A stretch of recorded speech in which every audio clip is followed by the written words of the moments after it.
Hello sir, ಅದೇ ನಿಮ್ದೊಂದು painting ಇದೆಯಲ್ಲ, ಅದ್ ನಾನು ತಗೊಬೇಕು ಅಂತ ಇದೀನಿ. ತಗೊಳ್ಳಿ ಸರ್. ಆದ್ರೆ ಅದು ಏನ್ರು ಪೇಂಟಿಂಗ್ ಅಂತ ಒಂಚೂರು ಗೊತ್ತಾಯ್ತಿಲ್ವಲ್ಲ ಸರ್. ಅದು ಕುದುರೆದು, ನೋಡಿದ್ರೆ ಗೊತ್ತಾಗಲ್ವಾ? ಕುದುರೆದಾ? ಸರಿ ಬಿಡಿ, ಹೋಗ್ಲಿ. ಎಷ್ಟು ಹೇಳ್ತೀರಾ ಅದು ರೇಟು? ಸರ್ ಅದು ಹೆವಿ ಕಾಸ್ಟ್ಲಿ ಸರ್. ನಿಮ್ ಕ್ಯಾಶುವಲ್ ಎಲ್ಲ ಡೀಲ್ ಮಾಡಕ್ಕಾಗಲ್ಲ. ನಿಮ್ ಹತ್ರ ಗೋಲ್ಡ್ ಇದ್ರೆ ಬೈ ಮಾಡ್ಬೋದು ನೋಡಿ ಸರ್. ಅದು ನಮ್ಮ ಅಮ್ಮನ್ ಗೋಲ್ಡ್ ಎಲ್ಲ ನಾನು ಜೂಜಾಡ್ಬಿಟ್ಟು ಸೋತೋಗ್ಬಿಟ್ಟಿದೀನಿ. ನಮ್ಮ ಅಪ್ಪಂದು ಹಳೆ 2 ವಿಶೇಪ್ ಕಾಚ್ ಐತೆ, ತಾಂಬರ್ಲಾ? ನಿಮ್ಮ ಅಪ್ಪನ್ ಕಾಚ್ದಲ್ಲಿ ನಾನು ಪೇಂಟಿಂಗ್ ತಗೋಬೇಕು ಅಂತ ಇದೆಯಾ? ಯಾಕೆ ಹೆಂಗೈತೆ ಮೈಗೆ? ಸರ್ ನಾನ್ ಆಗಿದ್ಕೆ ಅದನ್ನ ನಿಮ್ ಹತ್ರ ತಗಂತ ಇದೀನಿ. ಅಕಸ್ಮಾತ್ ಅದನ್ನ ತಗೊಂಡೋಗಿ ಯಾವ್ದಾರು ಚಪ್ಪರ್ ಅಂಗಡಿಗೆ ಹಾಕಿದ್ರೆ ಅವ್ನ್ ತಗೊಂಡೋಗ್ಬಿಟ್ಟು ಇನ್ನೊಂದ್ ಚಪ್ಪರ್ ಅಂಗಡಿ ಹಾಕ್ಬಿಟ್ಟು ಬರ್ತಾನ ಅದನ್ನ. ನೀನ್ ಜಾಸ್ತಿ ಎಲ್ಲ ಮಾತಾಡ್ಬೇಡ. ನಿಂಗೆ ಅಷ್ಟೊಂದ್ ಬೇಕಲ್ಲಿ ದಮ್ಮಿದ್ರೆ ಒಂದ್ 5 ಲಕ್ಷ ಕ್ಯಾಶ್ ಕೊಟ್ಬಿಟ್ಟು ತಗೋ ನೋಡೋಣ. ಅಷ್ಟೊಂದ್ ಕಾಸು ಇಲ್ಲ ಸರ್. ಏನ್ ಮಾಡೋದು, ನಮ್ಮ ಅಪ್ಪ ನಂಗೆ 60 ವರ್ಷ ಆಗೈತೆ, ನಂಗೆ ಕೆಲ್ಸಕ್ಕೆ ಹೋಗಲ್ಲ ಅಂತ ಮನೇಲಿ ಕುತ್ಕೊಂಡವ್ರೆ. ಲೌಡಿ ಕೇಬಲ್, ನೀನ್ ಹೋಗೋ ಕೆಲ್ಸಕ್ಕೆ? ಇಲ್ಲ ಸರ್, ನಂಗೆ ಓದೋದು ಬರೆಯೋದ್ರ ಮೇಲೆಲ್ಲ ಇಂಟ್ರೆಸ್ಟ್ ಹೋಗ್ಬಿಟ್ಟಿದೆ. ನಾನು ದೊಡ್ಡರ ಮೇಲೆ ನಿಮ್ ತರ ಆಗ್ಬೇಕು ಅಂತ ಇನ್ ಸರ್. ನಿಂಗೆ ಯಾರು ಹೇಳಿದ್ ನಾನು ಓದಿಲ್ಲ ಅಂತ? ನಾನು ಬಿಕಾಮ್ ಮಾಡಿದೀನೋ. ಬಿಕಾಮ್ ಏನ್ ಸರ್, ನಮ್ಮ ಮನೆ ಹತ್ರ ಇರೋ ನಾಯಿ ಮಾಡೈತೆ. ಹೊಡೆದ್ರೆ ಒಂದೇ ಇಟ್ಟು ಹೋಗ್ಬಿಡ್ತೀಯ. ನಿಂಗೆ ಬೇಕಾ ಬೇಡ ಅಷ್ಟ್ ಮಾತ್ರ ಹೇಳಷ್ಟೇ. ಒಳ್ಳೇದ ಕಾಲನೇ ಇಲ್ಲ ಸರ್. ನಾನೇನೋ ನಿಮ್ಗೆ ಹೆಲ್ಪ್ ಆಗ್ಲಿ ಅಂತ ತಗೋಬೇಕು ಅಂತ ಇದೀನಿ. ನಮ್ ಫ್ರೆಂಡ್ ಇದನ್ನ ತೋರ್ಸಿದ್ಕೆ ಏನೋ ಇದು ಹಿಂಗೈತೆ, ನಾನು ಹೇಳೋದ್ರೇನೆ ಇದಕ್ಕೂ ಚೆನ್ನಾಗ್ ಪೇಂಟಿಂಗ್ ಬರುತ್ತೆ ಅಂತವನೆ.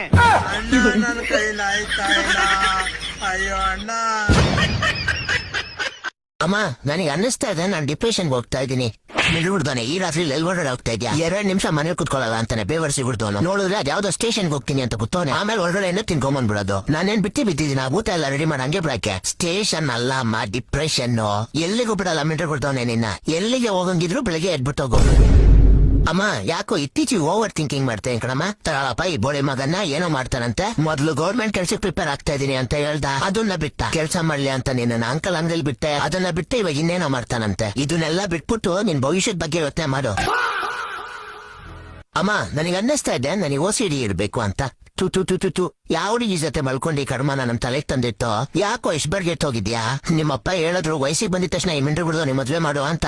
ನಾನ್ ಕೇಳಲೇ ಇಲ್ಲ ಅದನ್ನ. ದೂರ ಇರು ಬೋಳಿ ಮಗನೆ, ದೂರ ಇರು ನಿನ್ನಿಂದ. ಟಿವಿಲು ತೋರಿಸ್ತಾರಲ್ಲೋ ಹಾಕೊಂಡೆಲ್ಲ ಮಾಡ್ಬೇಕು ಅಂತ. ಎಂತ ಬೋಳಿ ಮಗನ್ ಜನ್ಮ ಕೊಟ್ಬಿಟ್ಟೆ ನಾನು. ಇವಾಗ ಈ ಏಡ್ಸ್ ಆಪರೇಷನ್ ಎಲ್ಲಪ್ಪ ಮಾಡ್ಸೋದು?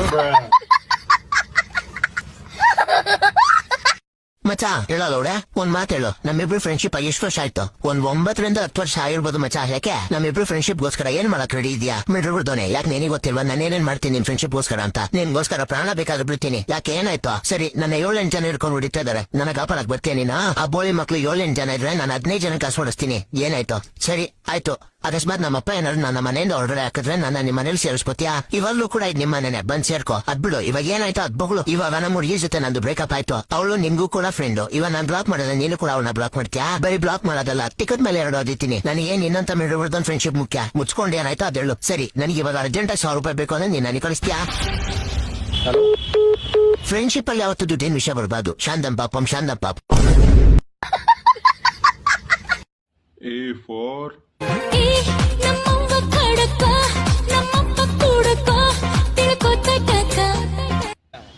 B for C for ಚಂದುಳ್ಳ ಚಲುವಿ ನಿನ್ನ